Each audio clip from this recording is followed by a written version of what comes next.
y a 12 ans, un groupe de médecins vétérinaires provenant de différentes nations francophones eurent la brillante idée de regrouper des associations vétérinaires œuvrant dans le domaine des animaux de compagnie.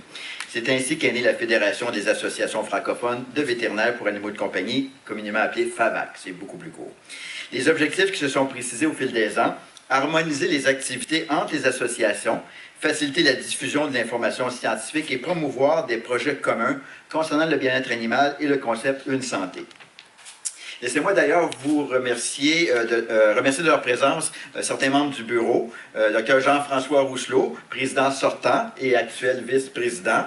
Dr Claude Beata, je ne sais pas, il est là-bas, notre trésorier. Dr Barbara Rion, qui représente la Suisse, mais je ne sais pas si elle est là avec nous. Dr Stéphane Dewald, notre représentant de la Belgique. Dr Karam Lasguet, qui vient du Maroc. Donc, merci de votre présence. On a une grosse réunion demain matin pour avoir de nouveaux projets. Une des premières réalisations de la FAVAC, il y a exactement 10 ans cette année quand même, fut la création du prestigieux prix de la francophonie vétérinaire. Ça, c'est une reconnaissance internationale décernée à un médecin vétérinaire qui, par ses activités et sa carrière, a permis de faire progresser la profession vétérinaire dans le domaine des animaux de compagnie dans son pays, tout en favorisant un développement dans l'ensemble de la francophonie. D'ailleurs, j'aimerais souligner la présence dans la salle de la docteure Manon Paradis, la première récipiendaire du prix de la francophonie, qui était conférencière aujourd'hui pour la FAVAC. Bravo, Manon. Il y a 10 ans déjà. Hein, c'est incroyable. Il avait à peine 30 ans. C'est pourquoi dans cette ville et en cette année historique qui marque le 60e anniversaire de la VAC, il n'était que justice et mérite que le prix de la francophonie vétérinaire soit attribué à un Français et qui plus est à un Marseillais d'origine. Ce diplômé de l'École nationale vétérinaire de Lyon en 1968, il y a donc 50 ans cette année, pratique toujours à la clinique vétérinaire de Saint-Just dans le 13e à Marseille, mais j'ai nommé le docteur Maurice Rose. Bravo, docteur Rose.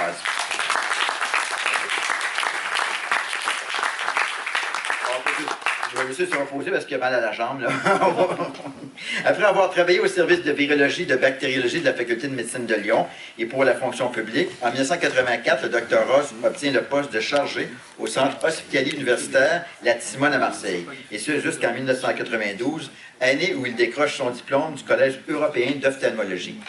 La même année, il participe à l'enseignement de l'ophtalmologie vétérinaire à l'Université vétérinaire autonome de Barcelone et à la fondation du Collège européen d'ophtalmologie vétérinaire.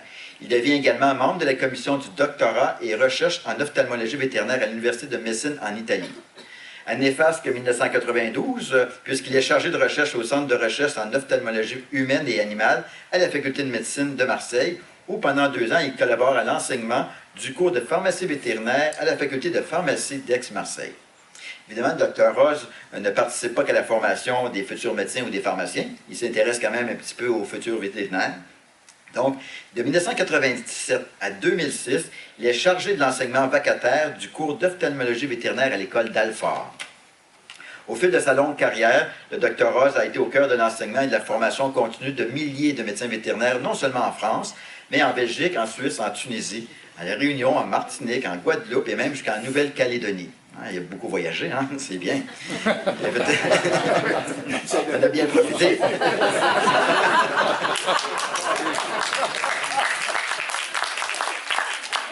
Si le Dr Rose a fait rayonner la médecine vétérinaire au-delà de notre profession, il a également permis à la francophonie vétérinaire de continuer à faire sentir sa présence au niveau international. N'oublions pas qu'il fut membre du comité exécutif de la Société européenne d'ophtalmologie vétérinaire, secrétaire de la Société internationale d'ophtalmologie vétérinaire. Il est membre du bureau éditorial du European Journal of Companion Animal Practice depuis 1995, qui semble être rare pour un praticien et un francophone. Président du comité scientifique du Congrès mondial de la WSAVA, FECAVA, CNVSPA à Lyon en 1999 et membre du comité pour le même congrès de la WSAVA, FECAVA à Amsterdam l'année suivante, sans oublier président de la Société internationale d'ophtalmologie vétérinaire. Et aujourd'hui, nous sommes surtout réunis pour souligner son apport à la création de la FAVAC et le remercier de la décennie où il fut le premier président. Donc, j'inviterai le docteur Maurice Rose à venir me rejoindre pour recevoir le prestigieux prix de la francophonie vétérinaire.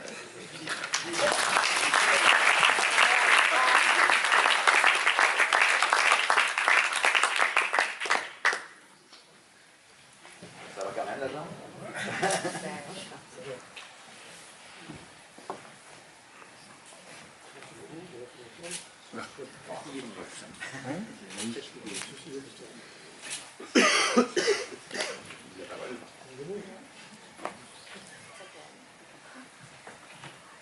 Bon, je veux dire de mots, ne vous inquiétez pas, je ne serai pas très long. Je sais que les orateurs les plus brefs sont en général sont les mieux appréciés. D'abord, je féliciterai, et j'en suis très content pour lui, de la médaille qui a été délivrée à Michel Pépin, il mérite bien. Ensuite, en ce qui me concerne, bien entendu, je suis très honoré d'avoir reçu aujourd'hui ce prix de la francophonie. Et je vous remercie d'avoir fait un éloge aussi conséquent, aussi dense. J'espère que vous l'avez suivi. Et je dois dire que cette attribution m'a complètement étonné. Et c'est pas une attitude. C'est que, vous voyez, je participais à la sélection des personnalités qui répondaient aux critères de réception de ce prix depuis le début de ma carrière à la FAVAC, et j'ai arrêté d'y participer l'année dernière, et je ne pensais pas du tout aujourd'hui recevoir l'attribution de ce prix de la francophonie. Donc je vous en remercie, je remercie tous les membres de la FAVAC de me faire confiance. Je voudrais dire une chose, c'est que pour moi, l'attribution d'un prix tel que celui-là, bon, d'une part, je pense que c'est quand même un symbole, c'est le symbole, je crois, enfin en tout cas, d'une certaine amitié de tous dans la francophonie, dans le cadre de la francophonie, et puis ensuite, sans doute, de la reconnaissance pour un travail personnel. Mais ce qui est le plus important, ce que je veux dire, c'est que fonder une association telle que celle-là n'est pas le résultat de travail d'un seul homme. Et que j'ai reçu des soutiens très importants, et d'ailleurs très enthousiastes, de plusieurs autres personnalités. Je ne vais pas trop le terme personnalité, parce que ça fait très vieux. Hein.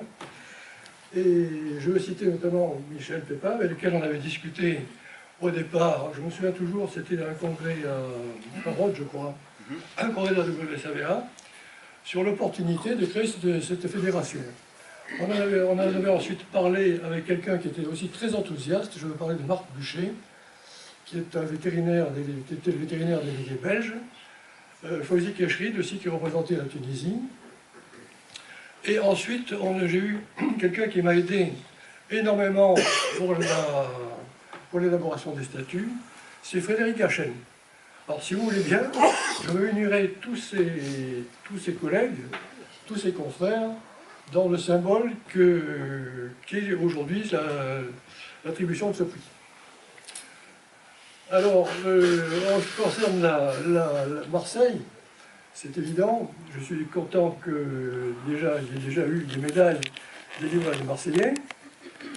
Donc aujourd'hui, le prix de la francophonie est attribué à un Marseillais, et cela me rappelle une réunion que nous avions faite, la première réunion de la FAVAC, à tout seigneur, tout honneur, bien entendu. La première réunion de la FAVAC avait eu lieu à Marseille, et nous avons, j'ai en mémoire, la réception superbe que nous avait fait la mairie de Marseille.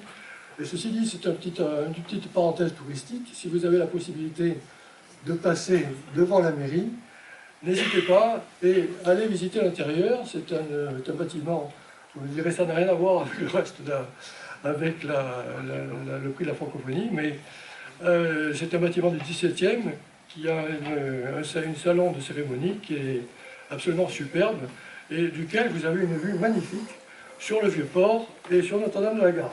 Donc, avec l'accent, je vous dirais, ne vous gênez pas, entrez dans la mairie. Voilà.